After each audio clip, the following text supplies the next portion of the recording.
Speak Easy podcast listeners, I hope you guys have been having a great time with all of these conversations that we've been having. I know this year the conversations have been a lot more in depth. This year the conversations have been a lot more to the heart of the matter for sure, 100%. And I'm excited how this conversation today is going to go with my guest Maria. Hello, Maria. How are you? Hello, and thank you so much for having me today. No, the reason why this is going to be an interesting conversation is because honestly, I have to say, the first time I saw like actual video of what a tsunami was and just the sheer devastation that could happen from a tsunami, man, it takes your breath away because it's not something you can prepare for 100%. And man, it is definitely something that will forever change your life. So I'm super excited about where this conversation is going to lead, especially for the Speak Easy podcast listeners. But before we jump in, Maria, tell the studio audience a little bit about yourself. Oh, thank you so much. So right now I am a client lead for British Telecom. So there's a corporate side to me. While at the same time, I run my own company. It's called Recreate Success Now.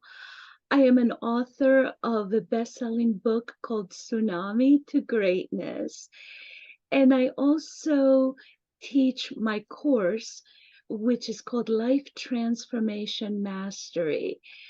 Um, for over 14 years, I was a certified trainer of the Dale Carnegie course. Then I became certified in Jack Canfield's Success Principles. And right now I'm on Jack Canfield's life coaching team. So that's a summary of many of the things I've done and how I got here. So it's so interesting when we think about tsunami. Many listeners may have never actually experienced one like in person. But man, we can go to YouTube and Google and see it all. So what made you pull that as the title of your book? Yes. So, as I mentioned, I was teaching the Dale Carnegie course. And at the end of each session, I always had a story. And lots of people, and they started calling them Maria stories. And lots of people would come up to me and say, "Oh, Maria, you have to publish your stories." And one of the participants in the course, I believe, spoke to my publisher, Christine Closer. We connected. So it started out with me having a publisher, not having a book. Um, I was going to call the book Maria Stories until Christine said to me, if you were Oprah, it would work. Maria Stories, nobody knows who you are. It's not going to work. So, I can understand that. so I went to, she was having an event in York, Pennsylvania. And during meditation, I kept hearing tsunami, which, like you said, is a scary something, especially to be hearing during meditation. And I just kept hearing tsunami, tsunami. And then I said, okay, calm down. I asked, what does that mean? And I heard greatness. So as soon as the meditation was over, I ran to Christine and I said, during that meditation, I kept hearing tsunami and greatness. And she said, oh, that's the title of your book. So that's where the title came from. Now I was thinking, okay, what am I going to write about? I have the. Like that's a big title to live up to. Right, right, right. So one day, a year later, I was sitting at Starbucks. These two young boys came and sat next to me. They started talking. I'm trying not to listen, but of course, I'm hearing one of them tell the other, well, how many did you take? And the other boy said, well, not enough, obviously. And the other boy, yes, I know what you mean. Same thing happened to me when I tried. I'm thinking they're shoplifters. Like, what else could have to do Mhm. with taking, right? And as their conversation keeps going on, I realize they're talking about taking their life. And for the first time ever, I became speechless. Like, I had so much to say to them, but I don't know, something was telling me don't interrupt their conversation. I took out my computer, I started typing what I had to say to them. And that's when it hit me that these boys are in a life tsunami. They are in a something that is happening to them that is so overwhelming, something that hit them just like a tsunami. It is so overwhelming, it is drowning them, and they believe there's no hope. They believe there's no way out. So I started thinking, what was going on for me when I was their age? And I remembered there was this boy I liked that didn't like me. And it was the end of the world. Mhm. I didn't want to live. I just wanted to die. It was the topic of every conversation with the girlfriends. I can't believe he doesn't like me, or maybe he does. And oh my gosh, but it was the end of the world. And right now we all look back and we're laughing because because many of us had our life tsunamis when we were teenagers. Mhm. And right now, and we thought it was the end of the world and we thought we would never survive it. And right now, we're looking back and we're laughing, but we're actually laughing at the version of ourselves that didn't know then what we know right now. So, as I was writing to these boys, and I started out with hitting bottom, because I remember, and I think many of us know what it's like when we're going through something. And it could be something that's actually going on, or it could be something that's going on in our heads. It doesn't matter. It could be something that we think is happening Mhm. that makes us hit bottom, where we have so much anxiety, we believe, we will never get over it. And at, at that point in time, we almost become paralyzed. Nobody could tell us, oh, think about something else, or, this is what you should do. So my first chapter starts with hitting bottom Mhm. and some little things you could do when you hit bottom to get you out of it. Because regardless of what's going on, it's not, whatever is happening to you physically, but it's triggered by a thought. And if you change that thought, Wayne Dyer used to say, if you change the way you look at things, the things you look at change. Mhm. So, so in the first chapter, I start with just a few exercises of making the person aware that whatever you're going through is really triggered by a thought, and the thought is not attached to you. We think it's my thought, it's my belief, you know. So I go through some exercises as to how to take that thought and place it in an object outside of you.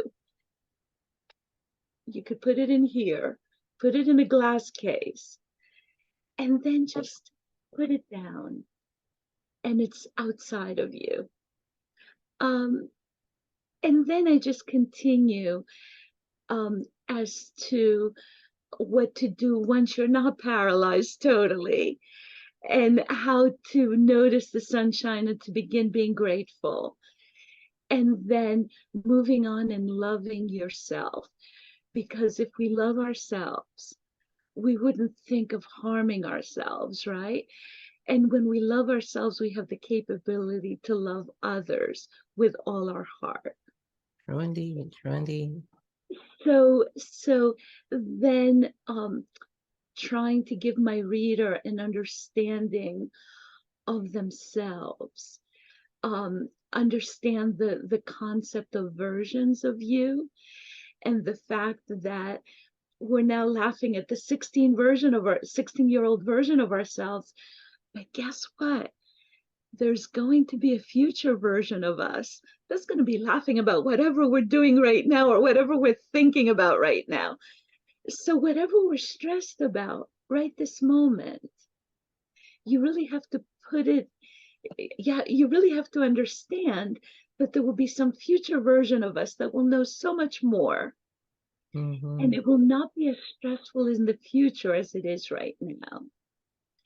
That is so important for people to understand, especially when it comes to business, because the things that we did, like the things that we're doing at this exact moment may work, it may not work.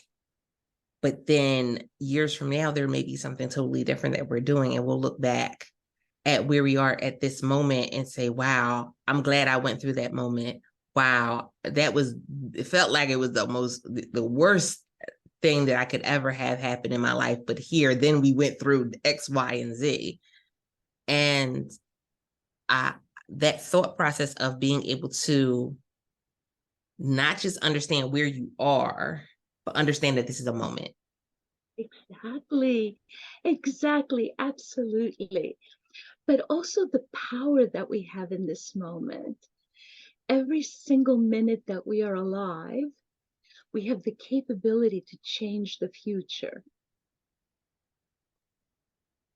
right? 100%. And sometimes we're so stuck in the yesterday.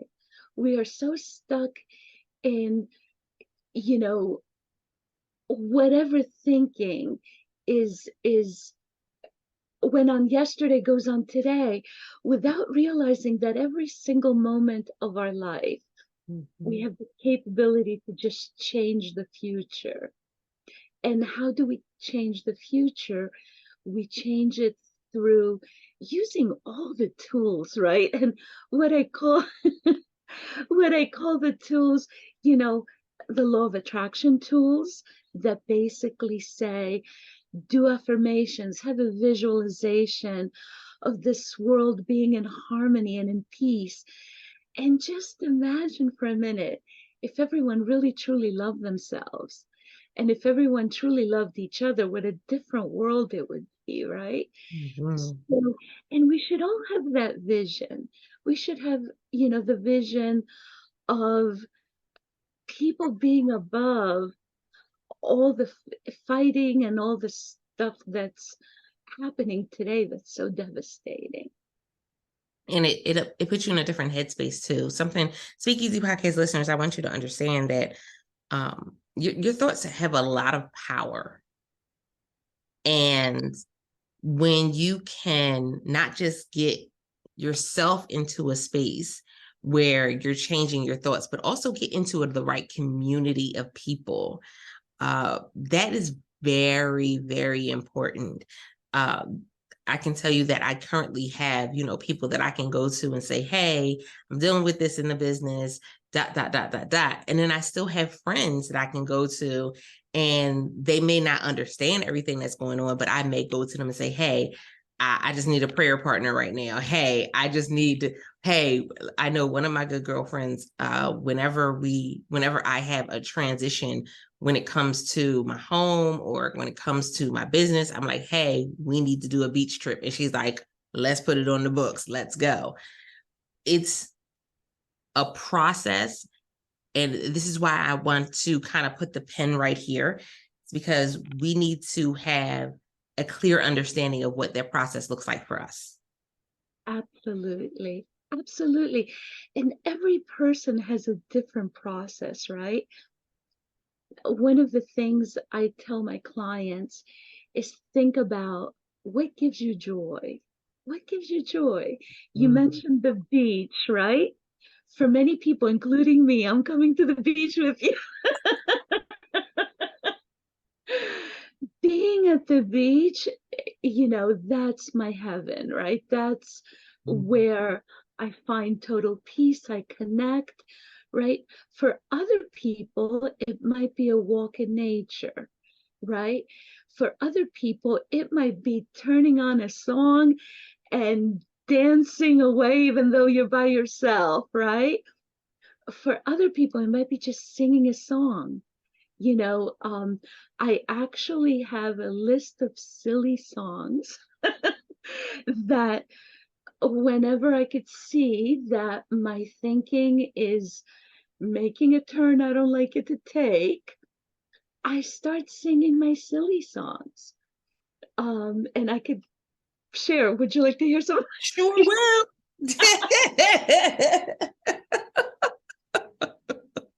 Okay, my number one go-to song, I think it's from the 50s. It's called Shaboom. It goes, Goodness. life could be a dream. Shaboom, if I could take you up to Paris. And then there's a part in the song where it goes shaboom, shaboom. And I actually acted out, na na na na na na na na. That's my silly song, right? Now, after that, if you're still having negative thoughts, Then there's a lot more going on than you think. there's a lot going on, absolutely. But let's say that you're in a state where you have hit bottom and you're not feeling like singing silly songs or dancing around your house or taking a walk. You just want to stay under the covers, right? One of the things we should know about ourselves is that if we're smiling, we block negative thoughts. Mhm. So all you have to do is smile. But let's say you can't. Something is going on where you can't even bring a smile to your face. Take a pen or a pencil, stick it in your mouth. It forces your mouth to be in a position of a smile, and it helps you stop the negative thinking. So, and there's a lot of exercises in my book to help people get over the negative thinking. And and if you are having negative thoughts, the worst thing you could do is beat yourself up, right? Yeah, because true. Very true. because sometimes we have like 70,000 thoughts a day. Some of them we can't manage, they just come and go and whatever. So if something negative comes across, just be aware of it. And if you don't know what you're thinking, just ask yourself, how am I feeling? And if you're feeling happy, you're okay. If you're not feeling happy, you have to do something in order to change your state of mind, right? It's funny because all of my churchgoers, and I know as soon as you said silly songs, they thought of Veggie Tales. As soon as you said it, I know that in their mind they started saying Veggie Tale songs. But Have to be silly songs, right? Just something that brings you joy. And many of the songs from church, oh my gosh, right? Spiritual songs, any kind of anything. Mhm, mhm. Happiness and fills your heart with joy. I love it. Uh, there have been many times where things have just happened, all heck has just broken loose. And you definitely have to take that time and that space. Here's the thing: we're in a world and a society that tells us push past it. Pull yourself up by your own bootstrap, get over it, move on. And I feel like we're at a breaking point where there are so many people that have pushed past and moved on, but what Right, have they pushed past and moved on to? right. And I'm not saying that, right? Mm-hmm. Um, because if you totally, well, number one, even if you think you let something go, you really haven't, right? Mm-hmm. So even if you think you passed through it, it's still there. Um, and let me tell you how it affects your life, right? Um, everything, every belief that you have, everything you see in life is through the filter of our pain. So all the things that people tell us to just pass through, it's just another something that you add to your pain. And then everything you see through that filter, right? So I am not telling you to get over it, pass through it, because you're not going to be successful in doing it anyway. You'll be stuck in it at some level, right? So what I'm telling you to do is, and in my book, I say this 1,000 times, what you resist persists. So if you're saying, I'm just going to get through it, you're actually resisting it. You're saying, I know you're there, but I'm just going to ignore you. I'm just going to push you away.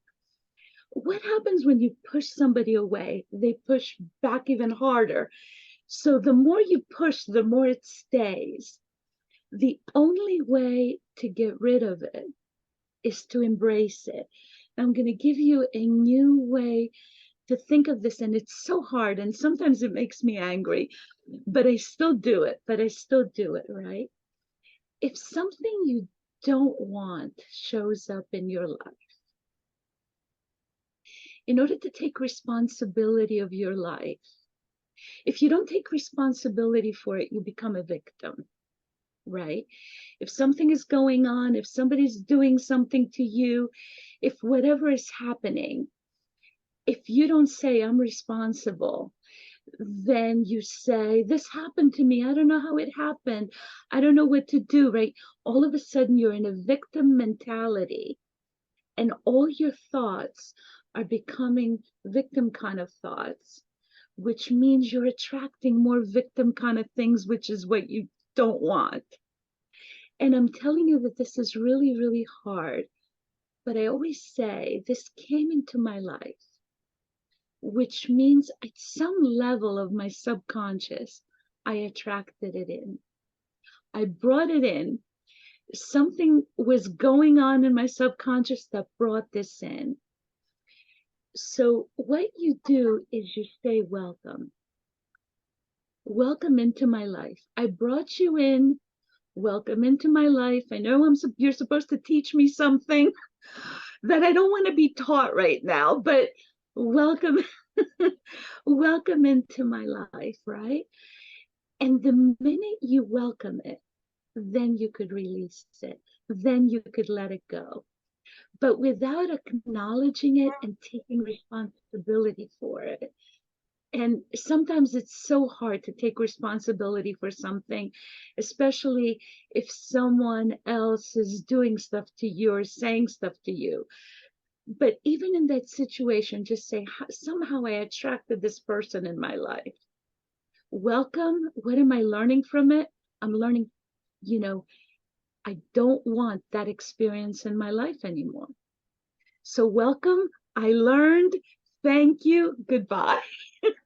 Right? So I'm not asking that you pass through it or you let it go. Nothing goes. Whatever we let go gets us stuck forever, right? Gets us stuck into the past, which is what we don't want. The Speakeasy podcast listeners, I hope you were listening to that. I hope you were taking notes, because there were some key nuggets that really stood out. And one of the things that was really important, because we often think that we can separate life and business. And there are going to be some levels where we can kind of separate some things, but whatever is happening in one will always go and spill over into the other. No matter who you are, no matter what you do, there will always be pieces of your life that spills into everything else that you're doing. And when she said filter of pain, whatever it is that you're going through, if you're going through something in business, it's going to affect how you handle life. If you're going through something in life, it's going to affect how you handle business. It will affect, I always tell people, we often talk about, trying to get past it. And so we just bury it. But when you bury a seed, what happens? It grows. And it now takes root through how you speak, how you see, what you hear, how you think. and it goes through the whole process of your body. And so it affects you not only mentally, emotionally, spiritually, but physically. It affects everything that happens. So no, there's no way of you separating one from the other, because you're still you. You take you wherever you go. Absolutely. Absolutely. So that's very important for you to realize it, whether you're just starting out in business, you've been in business and you're about to do a transition, you're about to, things happen. I mean, I've been, as an influencer, there's been one thing after another happening when it comes to the influencer and e-commerce. And there's always something changing. There's always a new opportunity. There's always a door that closes. And you have to learn how to be able to manage each moment, so that way, okay, whatever does need to be planted from this moment so I can receive a harvest from it later, then I'm going to plant it. Whatever needs to be uprooted and de-weeded and destroyed, then I need to go ahead, and that means that requires us to get our hands dirty when it comes to our own lives. Like, we have to be willing to do the work. So Absolutely. Absolutely. that's what Maria's book is teaching you and training you to do. It's to do the work. It's to put your hands in the soil. It's to go ahead and move it all around. Yes, there may be some worms in there. You may. Of course, of course, I get so much pushback because Altovise, one of the things that I say in the book, and I truly believe, I say that you are perfect just the way you are. And that upsets people so much. um, but if you take a step back and you think, is God perfect? And or is the universe perfect? And no one pushes back on that. Oh yeah, God is perfect. So why would God create everything perfect except you? You know, would God sit back and say, you know, I'm going to make the birds perfect and the trees perfect, but Maria, I'm going to mess with her. I'm going to make her so screwed up. But if you know that you're perfect, and yeah, maybe let's say I can't do math. So what? I could write a book. Somebody else, my accountant, can do math from morning till night, and that's what brings him joy, right? Exactly. So each one of us are here to experience joy, and we are perfect with everything that we need to do whatever we need to do in life, right? And if you accept yourself as perfect, that means you don't struggle anymore. You're not you're not starting your life by thinking there's something wrong with me, I have to fix this and I have to fix the other thing, and it doesn't mean, you know, don't learn. It doesn't mean don't be curious. It doesn't mean don't follow your curiosity. Absolutely do those things. But put yourself in a situation where you're truly experiencing the joy of life. So powerful. This is what this is all about. It's your way of not just having a handout, but actually having a hand up, having the tools in your toolbox for you to be able to elevate in life and in business. And it comes from repetition. It comes from learning. This is not a one and done. It's a process. So with that being said, Maria, let them know how they can find the book and also how they can reach you if they're interested in learning more about what it is you do. Oh, thank you so much. So the book is called Tsunami to Greatness. And again, Life Tsunami brings you to your next level of greatness. So if your audience is going through anything right now, just know it's a promotion to your next level of greatness, right? It's available on Amazon, all the bookstores, it's available everywhere. And how people could reach me, my company is called Recreate Success Now. So if you go to recreatesuccessnow.com, that's my website. You could reach me through that. It has a contact us. And I'd be so happy to talk to anyone and provide support in any way I can. I love it. Guys, again, let me know how this episode resonated with you. You can either hit me up on Instagram at Altovise Unmuted or leave me a review on your favorite podcasting platform. We have come through some of the most interesting things over the last few years, but we are still here.